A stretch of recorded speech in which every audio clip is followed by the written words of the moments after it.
안녕하세요. 상상빌더입니다. 본 녹음은 타이캐스트를 이용하였습니다. 451번째 독서 요약입니다. 책 정보 제목 중학교 입학 가이드 저자 배혜림 출판일 2021년 11월 11일 저자 소개 저자 배혜림 인문계 고등학교에서 11년 중학교에서 8년을 근무했다.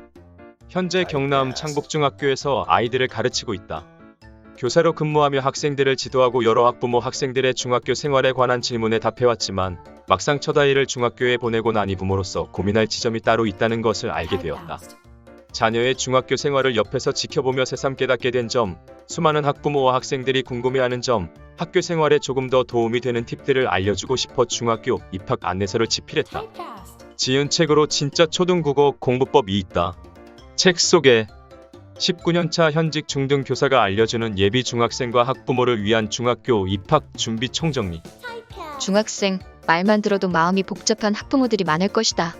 6학년이 되면 자동으로 중학교 입학 준비를 어떻게 해야 할지 고민하게 되고 여름방학 무렵이면 다급하게 중학교 공부 대비 학원을 찾아 나선다. 중학교 입학 가이드는 현직 중학교 교사가 초등 고학년과 학부모를 위해 중학교 입학 준비와 중학 생활에 대한 모든 것을 꼼꼼하게 알려주는 책이다. 저자는 최근 자녀를 중학교에 진학시키면서 그동안 많은 학생들을 지도했으면서도 학부모로서 궁금한 지점이 다르다는 것을 깨닫고 초등학교 때는 물론 중학교에 들어가서도 옆에 두고 찾아보면서 학교 생활에 실질적인 도움이 될 수 있는 내용들을 담았다. 초등학교 6학년 때 해두면 좋은 공부와 생활습관 잡기부터 중학교 과목별 공부법, 고등학교 가이드까지 이 책을 보며 차근차근 준비해보자. 출판사 리뷰 초등학교 6학년, 고3까지 가는 공부 생활 습관을 만들 마지막 기회다. 중학교는 초등학교와 여러모로 다르다. 공부하는 과목도 많아지고 수업 시간도 늘어난다. 선생님들의 분위기마저 다르다. 물론 중학교라고 해서 초등학교 때 배우던 내용이 갑자기 달라지지는 않는다. 달라지는 것은 학습 방향이다. 초등학교 교육은 기초 질서나 생활 습관을 잡기에 초점이 맞춰져 있었다면 중학교는 아이들의 신체나 지적인 면이 초등학생 때보다 향상했기 때문에 학습 습관을 잡는 것에 중점을 둔다. 중학교 때 성실하게 학습 습관을 쌓아야 고등학교 학습을 원만히 할 수 있다. 그래서 중학교 입학도 철저히 준비해야 한다. 그런 의미에서 중학교 입학 준비 중 가장 큰 비중을 차지하는 것은 공부를 위한 학습 습관이다. 초등학교 때까지는 학기 말 생활통 지표의 과목별로 갖춰야 할 능력에 대한 성취 정도가 표시되지만 중학교부터는 모든 항목이 점수화되어 성적으로 산출된다. 물론 현재 중학교 1학년은 자유학년제이기 때문에 대부분 별도의 지필평가를 치지 않고 수행평가를 실시하고 있다. 그러나 수행평가 또한 초등학교에 비해 깊이를 요하는 것들이 대부분이라 이런 평가에 대비하기 위해서는 초6 때부터 학습 습관을 잡아야 한다. 미리 자기 시간을 관리하고 스스로 공부하는 습관을 들이고 국영수 기본을 잡아두지 않으면 중학교에 입학해서 수업 때 당황할 수밖에 없다. 이 책은 중학교 입학 전 국영수 대비를 어떻게 해야 하는지, 입학 후에도 입시 로드맵을 계획하기 위해 어떻게 과목별, 학년별로 공부하면 되는지, 중학 생활을 슬기롭게 이어가기 위해 시간 및 체력 관리는 어떻게 해야 하는지 등 중학교 생활을 잘하기 위해 필요한 모든 것들을 담았다. 초등학교 6학년이 되면 아이도 부모도 중학교에 대해 궁금함과 불안함이 생긴다. 처음에는 막연히 준비해야 하는데 생각만 하다가 여름방학이 시작될 즈음부터는 조급해진다. 초6 중1 정도 되면 다 큰 것 같지만 몸은 커지고 청소년이 되었다는 자각만 있을 뿐 스스로 모든 것을 하기에는 역부족이다. 아이들도 중학교가 처음이기 때문에 중학교 생활이나 중학생이 어떻게 해야 하는지 등을 잘 모른다. 이때 가까이서 준비를 도와줄 안내자가 바로 부모다. 물론 청소년기 아이들은 부모 의도대로 따라오지 않는다. 그래도 앞으로 일어날 일을 미리 알고 학교 생활에 대한 방향을 잡아주는 것과 전혀 모르고 같이 우왕좌왕하는 것은 다르다. 우리 아이가 즐겁게, 건강하게, 슬기롭게 중학교 생활을 이어갈 수 있도록 책을 보며 조금씩 준비하자. 중학교는 초등학교와 다르다. 예비 중 학부모를 위한 중학교 생활 완벽 정리. 성향에 맞는 중학교 선택부터 학교 배정까지 입학 과정 안내. 예비 중학생이 갖춰야 할 생활. 학습 습관과 국영수 공부법. 3월부터 다음해 2월까지 1년간의 중학교 생활과 교육 과정 안내. 입시 대비 중학교 3년간의 공부 로드맵과 중학생 필수 사이트. 현직 중학교 선생님이 추천하는 과목별 공부법과 지필평가 대비법. 중학생활을 슬기롭게 보내기 위한 학부모, 학생 가이드. 생생한 중학생 인터뷰와 고등학교 진학 가이드. 책에서 얻은 내용. 초용 여름방학부터 중학교 입학 준비 시작하세요. 초등학교 6학년이 되면 아이도 부모도 중학교에 대해 궁금함과 불안함이 생깁니다. 특히 중학교부터는 성적이 나온다고 하니 마음이 더욱 불안해질 수밖에 없습니다. 갓 6학년이 되었을 때는 실감하지 못하다가 여름방학이 시작될 즈음부터 중학교에 가서 어떻게 생활해야 할지, 공부를 어떻게 해야 할지 불안해지기 시작합니다. 중학교부터는 초등학교와 비교해 많은 것이 달라질 수밖에 없습니다. 선생님의 분위기마저 다릅니다. 그에 비해 중학교에 적응하면 고등학교는 중학교와 비슷한 부분이 많아 금방 익숙해집니다. 그래서 고등학교 못지않게 중학교 입학도 철저히 준비해야 합니다. 늦어도 6학년 여름방학부터는 중학교 입학 준비를 해야 합니다. 중학교 입학 준비 중 가장 큰 비중을 차지하는 것은 공부를 위한 학습 습관입니다. 초등학교 때까지는 학기 말 생활통지표에 과목별로 갖춰야 할 능력에 대한 성취 정도가 표시되지만 중학교부터는 모든 항목이 점수화되어 성적으로 산출됩니다. 다행인지 불행인지 중학교 1학년은 자유학년제이기 때문에 대부분 별도의 지필 평가를 치지 않고 최소한의 평가를 위해 수행평가 등은 실시하는 편입니다. 이런 평가에 대비하기 위해서 학습 습관을 잡아야 합니다. 남녀공학? 남녀공학은 남녀 분반과 남녀 합반의 분위기가 다릅니다. 남녀 분반의 경우 남중과 여중이 한 학교에 있다고 생각하면 됩니다. 반을 섞어서 하는 수준별 수업이나 이동 수업 때만 같이 수업하지 그 외에는 볼 일이 잘 없습니다. 쉬는 시간, 점심시간에 복도나 급식실에서 마주치기는 하지만 사춘기가 시작되면 서로 대면하게 지내는 경우가 많더군요. 학교 생활면에서 대체로 여학생반이 더 우수합니다. 학교 행사를 하면 대부분 여학생반이 우승합니다. 그녀들의 열정을 그들은 따라가기 힘듭니다. 특히 합창제를 할 때 자주 보는 풍경이 있습니다. 여학생들은 몇몇이 나와서 진두지휘하고 나머지는 그 빈틈을 메우며 일사불란하게 움직입니다. 그에 반해 남학생들은 서로 어떻게 할 건지 의논만 하다가 결정하지 못하고 시간이 끝납니다. 제가 남학생반 담임이었는데 그 모습을 지켜보는 저는 속이 타는데 아이들은 합창제 일주일 전인데도 노래도 정하지 않고 아주 느긋했습니다.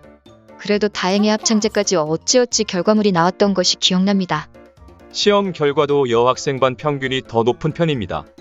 특히 수행평가 성적을 반영하면 여학생반의 성적이 훨씬 높아지곤 합니다. 수행평가는 수업 참여도나 과제 수행 과정도 평가하는데 대체로 여학생들이 수행평가에도 더 신경을 쓰고 잘 챙기기 때문입니다. 남녀 합반은 초등학교 때와 비슷합니다. 남학생과 여학생이 한 교실에서 수업을 듣습니다. 수행평가 때 모든 별로 남녀를 섞으면 주로 여학생들이 남학생들을 끌고 갑니다. 희한하게 남학생들은 선생님보다 여학생들의 말을 더 잘 듣습니다. 주로 여학생들이 남학생들에게 시키고 남학생들은 그것을 수행합니다. 이런 과정을 통해 수행평가를 치면서 남학생들은 여학생의 꼼꼼함을 배웁니다.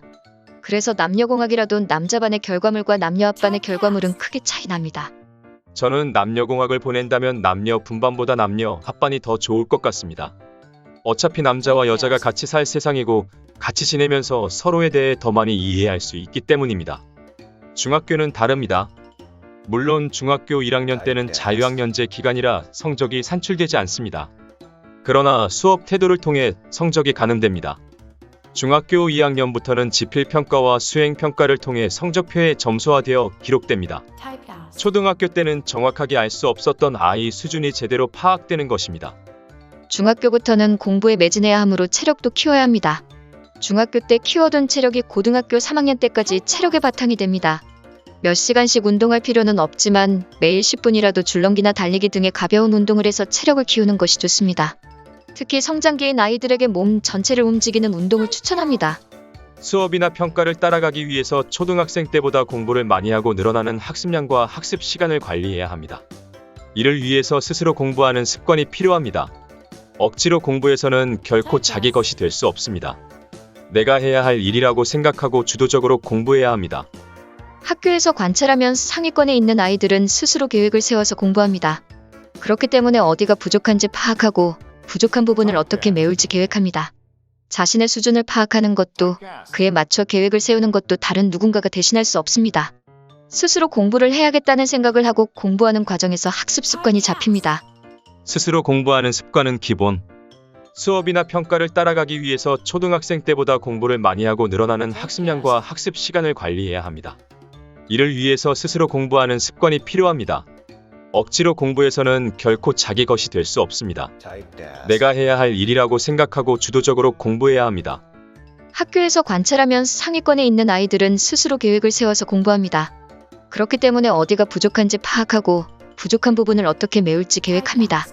자신의 수준을 파악하는 것도 그에 맞춰 계획을 세우는 것도 다른 누군가가 대신할 수 없습니다. 스스로 공부를 해야겠다는 생각을 하고 공부하는 과정에서 학습 습관이 잡힙니다. 아무래도 1학년은 자유학기제로 시험을 치지 않기 때문에 긴장감이 없고 느슨한 마음으로 학교에 다닙니다. 그런데 중학교 3년 중 가장 시간 여유가 있을 때가 중학교 1학년입니다. 이때 학습 습관을 잡기 위한 연습을 시작해야 합니다. 중학교 1학년에게는 3년의 시간이 있습니다. 이 시기를 제대로 관리해서 학습 습관을 잡아야 합니다. 잊지 마세요. 중학생 때 학습 습관을 잡아야 합니다. 중학교 2학년까지 독서 마스터하기. 중학교 2학년만 되어도 독서 시간을 내기 어렵습니다. 하지만 고등학생이 되면 독서 시간이 더 없습니다. 늦어도 중학교 2학년 때까지 독서를 마스터해야 합니다. 물론 독서를 마스터한다는 말은 어불성설입니다. 어떤 책이든 주어진 시간에 제대로 읽을 수 있을 정도로 책을 읽으라는 뜻입니다. 중학교 2학년 때까지 쌓은 독서 실력이 중고등학교 국어 성적을 좌우합니다. 국어에서 필요한 능력, 간주관성. 국어 선생님들끼리 시험 문제를 의논하면 비슷하게 정답을 이야기합니다. 신기하지요? 국어를 공부할 때 간주관성이 필요합니다. 간주관성이란 말은 주관성 사이에서 공통적인 것이 인정되는 성질입니다. 간주관성을 익혀야 국어 공부를 제대로 할 수 있습니다. 작가의 의도도 중요하지만 그것을 많은 사람이 어떻게 해석하고 이해하는가가 국어 공부에서 중요합니다. 국어 선생님들은 여러 문학 작품을 읽거나 국어 문제를 풀더라도 비슷하게 작품을 해석하거나 국어 문제를 풉니다. 그 해석하는 방법과 문제를 푸는 방법을 익히는 것이 간주관성을 익히는 과정입니다. 국어를 제대로 공부하기 위해서는 간주관성이 있어야 합니다. 10여 년간 중학생들을 관찰한 결과 국어에서 필요한 간주관성을 가진 중학생은 거의 없습니다. 그래서 중학교 국어 공부는 처음부터 스스로 할 수 없습니다. 독서는 독서대로 하면서 국어 수업을 들으면서 선생님의 간주관성을 배워야 합니다. 국어 선생님이 작품을 해석하고 글을 읽는 사고 과정을 어설프게나마 따라하는 것이 간주관성을 연습하는 방법입니다. 꾸준한 독서만이 답이다. 간주관성을 갖기 위한 정답은 하나입니다. 바로 독서입니다. 꾸준한 독서를 통해서 긴 글을 읽는 연습을 하고 그 연습을 통해 국어 능력을 향상할 수 있습니다. 독서 능력이 바탕이 된 다음에 국어 공부를 해야 제일 좋습니다. 중학생은 독서를 시작하기에 늦은 감이 있습니다. 그렇다고 독서를 포기할 수 없습니다. 중학교 1학년 때는 자유학기제로 독서 시간을 만들 수 있습니다. 독서를 한 다음에 독서 기록을 쓰면 학교생활기록부에 기록도 하고 다독상이 있는 학교의 경우 도받을 수 있습니다. 독서를 많이 하면 일석삼조입니다. 독서로 국어의 뿌리를 튼튼하게 다져놓고 국어 공부를 하면 공부 속도가 훨씬 빨라집니다. 진단평가는 전년도의 학습 내용을 얼마나 잘 배웠는지 진단하는 평가입니다. 어렵게 내지는 않지만 현재 나의 위치를 가늠할 수 있는 평가입니다. 이 평가 결과는 학교생활기록부에 기록되지 않으며 단지 학생들의 수준을 파악하는 도구로만 사용됩니다. 진단평가 내용은 전국이 동일하나 날짜는 학교마다 다릅니다. 진단평가를 시행한 후 문제가 유포되면 다른 학교의 진단평가 결과에 영향을 미칠 수도 있어 진단평가 후 반드시 시험지를 수거합니다. 당일 사정이 생겨서 혹시 시험을 치지 못한다 해도 안타깝지만 시험지가 따로 배부되지는 않습니다. 성적 상담을 희망하면 1차 지필평가 이유를 추천합니다. 그전에는 객관적인 성적이 없어 수업 태도, 과제 준비도 등의 학습 태도를 중심으로 상담합니다. 물론 객관적인 지표는 없지만 선생님들은 단연간 수많은 아이를 만나기 때문에 학습 태도만으로도 어느 정도 예측 가능합니다. 하지만 섣부른 판단이 될 수도 있으므로 부모님들에게 말씀드릴 때는 조심스럽습니다. 교육 제도가 어떻게 바뀌든 기본이 잡혀 있으면 흔들리지 않습니다. 1학년 때부터 꾸준히 아이의 적성을 찾고 그에 따른 진로를 찾는 활동이 이어져야 합니다. 3년 동안 해마다 1회 이상 적성 및 진로 검사를 합니다. 이 결과를 허투루 보지 말고 활용해보세요. 아이들에게 배부되는 검사 결과지를 살펴보면 결과가 꽤 자세히 나옵니다. 결과지를 보고 아이의 적성에 맞는 진로를 의논해보세요. 가능하다면 진로에 맞는 대학과 학과까지 일찍 결정하면 준비가 훨씬 쉽습니다. 진로에 맞는 길을 찾기 위해서 학습도 뒷받침되어야 합니다. 아이 공부의 기본이 되는 국어, 영어, 수학을 학년마다 단단하게 잡고 가야 합니다. 초중학교 때는 성적보다 더 중요한 것이 있습니다. 공부 털을 닦는 것입니다. 아이의 공부 열매가 고등학교에 가서 열리도록 해주어야 합니다. 중학교 때까지 아이가 좋아하는 영역을 중심으로 독서나 다양한 활동을 하게 해주세요. 그 관심이 확장되도록 길도 터줍니다. 상대적으로 시간이 많은 초등학생 때 문제집만 많이 풀리거나 공부에 너무 집착하기보다 독서 습관을 지니게 하세요. 공부하고 나서 책을 읽으라고 하지 마세요. 일을 하고 쉬는 시간에 책을 읽으라고 하면 어른도 집중하기 힘듭니다. 독서는 남은 시간에 하는 것이 아닙니다. 독서 시간을 따로 마련해야 합니다. 독서가 생활화되고 자연스러워야 합니다. 초등학생 때는 독서가 우선 되어야 하지만 중학교 때 독서와 공부가 균형을 이루어야 합니다. 그래야 독서가 바탕이 되고 그 바탕으로 공부도 합니다. 공부 환경 정리하기. 아이의 공부 환경도 정리해주세요. 공부할 때 제일 먼저 할 것은 공부 장소를 정하는 것입니다. 공부 환경이 바뀌면 그 환경에 적응하는 데 많은 시간이 소요됩니다. 되도록 공부 장소를 한 곳으로 정해서 익숙한 분위기에서 공부하는 것이 좋습니다. 아이 방이나 거실 등 아이가 꾸준하게 공부할 곳을 마련해주세요. 요즘은 많은 아이가 스터디 플래너를 만들어서 공부 계획을 세웁니다. 스터디 플래너를 사용하면 훨씬 체계적으로 공부할 수 있다는 장점이 있습니다. 스터디 플래너를 예쁘게 꾸미는 데에만 집착하는 경우도 있으니 그 점도 유의해야 합니다. 스터디 플래너는 요즘 많은 곳에서 팔고 디자인도 다양한 편입니다. 아이 마음에 드는 디자인으로 골라주세요. 처음부터 학습 계획을 완벽하게 세울 수는 없습니다.